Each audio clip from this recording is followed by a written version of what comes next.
Bonjour à tous, c'est Ejohan. Aujourd'hui, on se retrouve pour parler de la caméra Blackmagic Pocket Cinema qui est passée en version pro. Voilà, c'est une nouvelle version de la Blackmagic Pocket 6K de base qui apporte quand même pas mal de nouveautés. Et justement, on va voir ensemble ces nouveautés et si ça vaut le coup de l'acheter comparé à celle d'avant ou même ceux par exemple qui n'ont pas du tout encore cette caméra. Est-ce que c'est une caméra qui est utile pour son prix? Et on va voir ensemble ses fonctionnalités un peu plus en détail. Donc voilà, donc la Blackmagic Pocket, c'est quoi? En fait, c'est une caméra justement qui a pour vocation d'avoir une bonne qualité d'image pour un prix modeste. Voilà, parce qu'elle coûte environ 2000 euros et elle fait de la 6K en RAW en interne. Et ça, c'est quelque chose d'exceptionnel au prix là, on va dire. Même si, on va dire de nos jours, on prend par exemple le Panasonic S5 peut le faire via un enregistreur externe, mais peut faire aussi de la 6K. Donc, on va dire, la concurrence commence petit à petit à les rattraper. Donc, on va commencer par le prix. Donc, déjà, elle coûte 2100 euros environ sans objectif. Alors, ça reste correct parce qu'il y a quand même un écran. Voilà, la seule équipement que vous devrez acheter, ce sera les objectifs. Sinon, tout le reste, sinon, tout le reste est fourni. La batterie est fournie. Il y a un écran, il y a un viseur.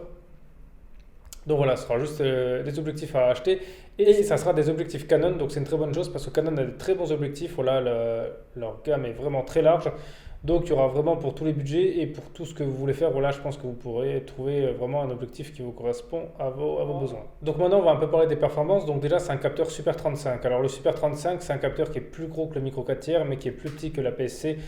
Donc ça reste quand même quelque chose qu'il faut prendre en compte quand on l'achète. Ça voudrait dire qu'en termes de basse luminosité, ça ne sera pas quelque chose d'exceptionnel et il faudra prévoir souvent de l'éclairage externe. Voilà, moi c'est ce que je vous conseille avec une caméra en Super 35. C'est aussi mettez du budget dans l'éclairage externe parce que vous en aurez besoin. Vraiment que vous filmez tout le temps dehors, mais si c'est pour même des scènes d'intérieur, il faudra quand même, je pense, il faudra un éclairage externe histoire de ne pas avoir besoin de trop monter en ISO et de réduire le grain. Donc ensuite, elle peut faire du RAW, comme j'ai expliqué. Donc en RAW 4K, elle fait jusqu'à du 10 bits et en 6K, elle fait jusqu'à du 12 bits. Alors ça, je trouve ça un peu dommage parce qu'on est obligé d'utiliser le 6K pour faire du 12 bits. Quand on prend un appareil photo, justement, ça, il n'y a pas ce problème. En général, par exemple, s'il fait du 12 bits ou du 16 bits, même en externe, il le fera sur toutes les. Ben, il le fera justement en 4K et en 6K. Donc ça, c'est un peu dommage parce que ça veut dire qu'on est presque obligé de filmer en 6K si on veut du 12 bits.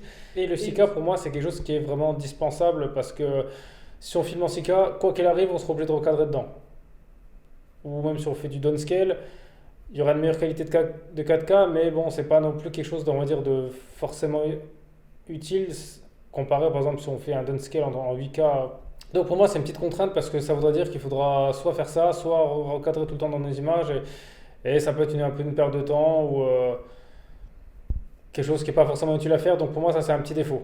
Ensuite, l'ISO max c'est 25 000, donc voilà, c'est très bon. Bon, après en général, de toute façon, personne n'utilise 25 000 ISO, c'est impossible de filmer avec.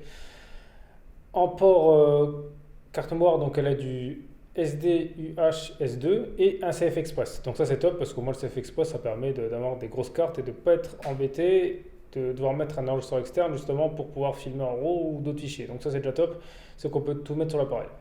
Ensuite, elle a aussi deux mini XLR avec alimentation fantôme, donc ça c'est top. Bon, même s'il faudra un adaptateur XLR vers mini XLR, c'est quand même quelque chose de très bien parce qu'au prix là, c'est rare comme d'avoir du prix XLR sur une caméra. Et en plus, qui fait alimentation fantôme, ça voudrait dire que justement, on pourra mettre un micro canon qui a besoin justement d'une alimentation externe et on pourra le faire fonctionner là-dessus. On pourrait même mettre un micro justement statique dessus. Voilà, donc ça c'est top. Après, la seule point à voir, parce que c'est un peu comme tout, c'est est-ce que la carte son est bonne? Parce que des fois, entre certains appareils et certaines marques, il y a des différences. Est-ce que le son sera suffisamment bon, par exemple, pour faire de la fiction? Ça, il faudra voir. Bon, c'est sûr, ça sera suffisamment pour faire des interviews voilà, ou des vidéos YouTube, mais pour des gros projets cinéma, à voir. Prenez comme ça en compte, faites comme des tests avant, parce que si après vous êtes un peu embêté pour retravailler le son, que... Ensuite, elle a un écran inclinable, comme les appareils photo. Alors certes, c'est bien, ça aurait été quand même mieux d'avoir un écran, on va dire, sur rotule, comme ça, on aurait pu se filmer en même temps qu'on fait des choses. Après, est-ce que vraiment l'écran inclinable va être utilisé par déjà les possesseurs de l'ancienne version? Je ne suis pas sûr parce qu'en général, la caméra là, vu que c'est une caméra par appareil photo, parce que justement, en général, on lui rajoute un moniteur externe et d'autres équipements. Donc, je ne sais pas si vraiment ça va être utilisé par tout le monde, mais bon, on va dire que c'est un plus. Et aussi, la grosse nouveauté, c'est l'apparition d'un viseur. Donc ça, c'est top parce que ça me permettra justement dans les scènes où il y a beaucoup de soleil, eh ben, de pouvoir regarder dans le viseur et regarder ce qu'on filme parce que Quand il y a beaucoup de soleil, eh ben, je pense que même avec un appareil photo, vous avez tous dû voir ça, et ben, à l'écran, on voit plus rien. On voit plus rien, donc c'est pour ça que c'est ça l'avantage aussi des hybrides, c'est quand on a un viseur électronique, et ben, au moins le soleil ne nous dérange pas parce qu'on a juste à regarder. Et ça, c'est quelque chose de positif parce que ça peut être assez compliqué des fois en tournage extérieur. Ensuite, il y a une nouvelle batterie. Alors ça, c'est top parce que sur l'ancienne version, justement, la batterie durait qu'une demi-heure. Là, elle dure 60 minutes en filmant en 6K en RAW, donc c'est peu top parce que déjà une heure, voilà, ça permet déjà de faire beaucoup de choses. Voilà, si on achète deux trois batteries, justement, ça limitera les coûts. Et voilà, en plus en 6K RAW, donc on n'utilise pas tout le temps le RAW en 6K, donc pour moi l'autonomie sera déjà mieux qu'avant et c'est bien qu'ils ont augmenté ça. Ensuite, l'autre avantage, hein, c'est qu'elle a des filtres ND directement intégrés. Donc ça, en général, c'est souvent réservé aux caméras, on va dire, plus haut de gamme, voilà, plus professionnelles, limite comme les caméras RED ou ce genre de caméras. Donc ça, c'est vraiment top parce que ça voudrait dire qu'on n'est pas obligé d'acheter des filtres ND sur les caméras. Donc les filtres ND, justement, ça sert à, quand il y a beaucoup de soleil, de ne pas avoir besoin de toucher l'ouverture de la caméra. Donc là, ce sera pareil, c'est directement intégré dans la caméra. Donc ça voudrait dire que tous les objectifs que vous allez mettre dessus, bah, ça fonctionnera avec. Parce que des fois, les filtres ND, ce qui est compliqué, c'est qu'il faut en acheter un pour chaque objectif. Et ça peut vite coûter très cher. Et là, justement, il n'y aura pas ce problème. Comme ça, en tournage extérieur, vous serez vraiment tranquille. Et ça, pour moi, c'est vraiment quelque chose d'exceptionnel parce que justement en vidéo, quand il y a trop de soleil, des fois c'est vraiment compliqué sans filtre ND, quoi. Parce que les pare-soleil et tout ça, c'est un effet très vite limite. C'est un effet vraiment minime. Et ensuite, justement, il y a une nouvelle gamme de couleurs donc, qui se rapprochera de leur version, on va dire, plus professionnelle, la 12K. Donc ça voudrait dire que la plage de couleurs sera plus grande. Donc ça voudrait dire que les couleurs seront plus détaillées. Voilà, par exemple, les bleus seront plus détaillés. Voilà, il y aura plus de nuances de couleurs. Donc ça aussi, c'est top. Comme ça on aura un rendu encore plus fidèle de la réalité. Donc voilà, donc c'est pour ça qu'au prix là, ça reste une très bonne caméra. Ensuite, elle a encore le défaut de ne pas avoir de capteur stabilisé. Ça voudrait dire que quoi qu'il arrive, si vous filmez, ce sera soit trépied, soit Steadicam ou soit un gimbal. Donc c'est quelque chose quand même à prendre en compte. Après voilà, pour le prix là, pour l'instant, on ne peut pas encore tout avoir, mais pour moi, c'est quand même une très bonne caméra. Je pense que justement, cette caméra peut être utilisée dans beaucoup de situations. Donc justement, je pense que cette caméra, pour moi, elle est utile dans beaucoup de situations. Déjà, elle peut même être utilisée par des youtubeurs voilà, qui font pas de photos. Ça peut être une bonne caméra pour avoir justement, et puis même eux s'entraîner à l'étalonnage un peu plus poussé. Aussi pour tous ceux qui font de la fiction, voilà, ça va être une caméra au prix là, pour faire du 6K en RAW. Voilà, je pense qu'on pourrait faire des très belles images dehors. Même de la fiction, ça va. Même pour justement ceux qui font de la fiction, justement, ça va se rapprocher vraiment du cinéma, ce qu'on peut voir. Elle a vraiment quand même. Et puis justement, avec les objectifs Canon, là, si vous mettez des catégories L, vous aurez vraiment de très belles images. Et c'est pour ça que cette caméra, elle est quand même très intéressante dans l'ensemble.